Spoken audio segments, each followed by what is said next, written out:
Hello friends, आजच्या लेक्चरला आपण सायक्लॉइडवरती problem solve करणार आहोत. Problem statement for cycloid curve is draw a cycloid of a rolling circle of diameter 50 mm and one condition is given. ही condition आहे assume the point P is away from the base. आपण मागच्या video लेक्चरमध्ये cycloid कर्वची definition आणि एक problem solve केला होता. त्यामध्ये पॉईंट पी जो रोलिंग सर्कल आहे त्यामध्ये पॉईंट पी बेसला आपण कन्सिडर केला होता. या प्रॉब्लेममध्ये ही जी कंडिशन दिली आहे assume the point P is away from the base, या कंडिशनमुळे हा जो सायक्लॉइड कर्व हा चेंज होणार आहे, त्याचा शेप चेंज होणार आहे, बट द सायक्लॉइड कर्व तो कर्वच राहणार, सायक्लॉइड कर्वच राहणार आहे. Wien point P is at the base at that time the curve such a type of curve is formed. But in this problem, assume the point P is away from the base. This is base of a rolling circle. या प्रॉब्लेममध्ये point P हा away from the base दिला आहे, म्हणजे opposite साईडला consider करायचा आहे. आणि या केसमध्ये such a type of cycloid curve is formed. Now you can see the difference between when point P is at the base, त्यावेळेस जो सायक्लॉइड कर्व फॉर्म होतो तो अशा शेपमध्ये असेल, आणि Wien point P is away from the base त्या वेळेस त्या कंडिशनला सायक्लॉइड कर्व व्ही शेपमध्ये फॉर्म होणार आहे. It is a bird shape, birds wing shape. ठीक आहे, आपण प्रॉब्लेम स्टार्ट करूया. डायमीटर दिला 50 mm, तर 25 mm कंपॉसमध्ये रेडियस घेणार, एक सर्कल ड्रॉ करणार. Draw a circle of diameter 50 mm, radius 25 mm घेतले. सर्कलला डिवाइड करा 8 पार्ट्समध्ये. तुम्ही 12 पार्ट्समध्ये पण डिवाइड करू शकता, पण 12 पार्ट्सने कर्व स्मूथ मिळेल, पण टाईमसुद्धा जास्त लागेल.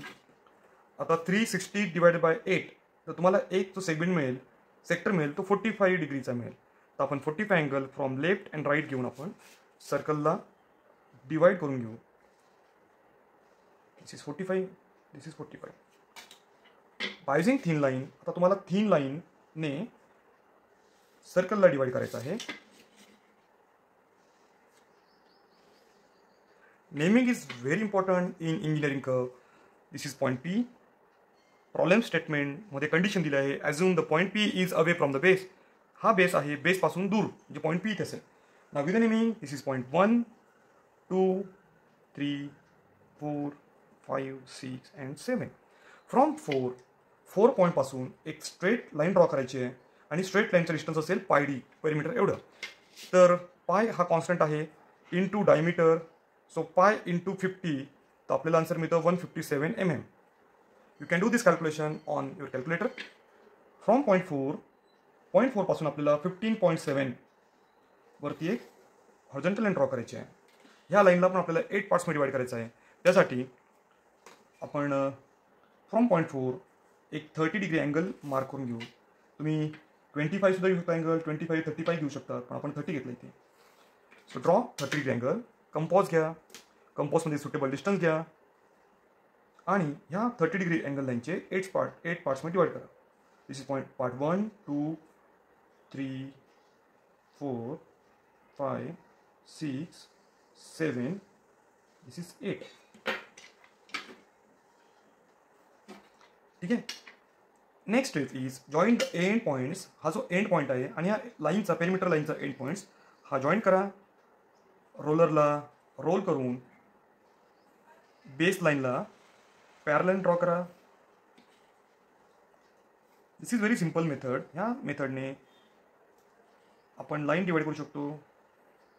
जर तुम्ही 157/8 केलं तर ते आन्सर फ्रॅक्शनमध्ये मिळेल आणि अनइवन पार्ट्स डिवाइड होतील. तर नेमिंग तुम्हाला आपण इथे this is point number 1, 2, 3, 4, 5, 6, 7, this is 8. This is nothing but a point 4.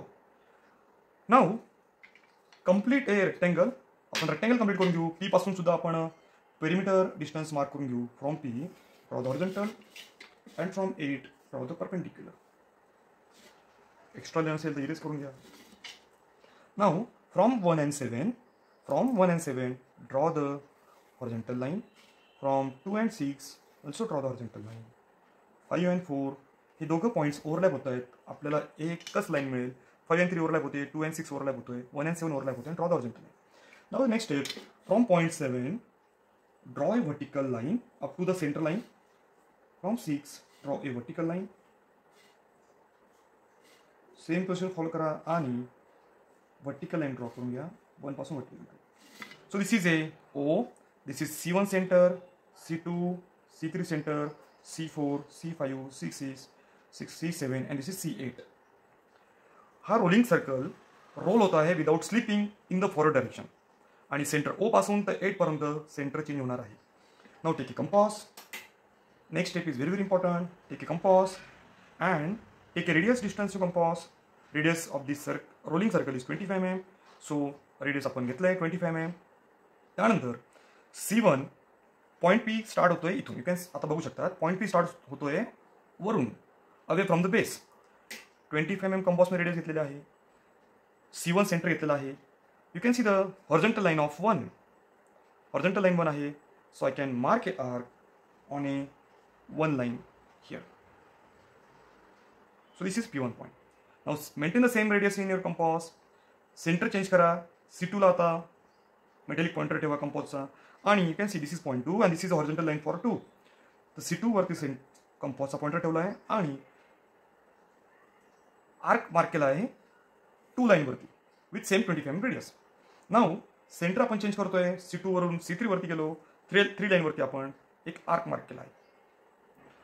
C4 ला ठेवूया. जर C4 वरून आपण आर्क मार्क केला तर 4 पॉइंटच असेल. C5 वरती आपण पॉइंटर ठेवूया. C5 वरती आपण पॉइंटर ठेवू आणि आर्क मार्क करू.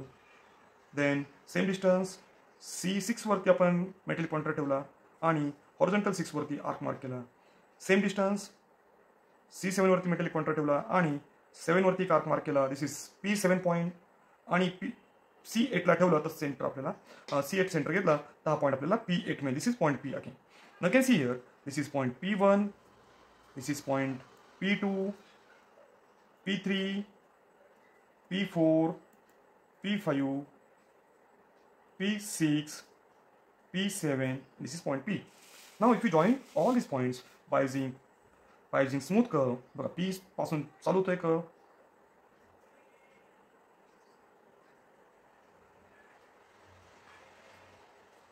Then this is a down curve, this is upside curve.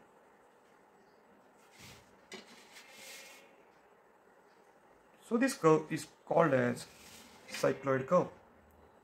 हा प्रॉब्लेम एक्झाम मध्ये विचारला गेला होता. हा प्रॉब्लेम सॉल्व करा, ट्राय करायचा.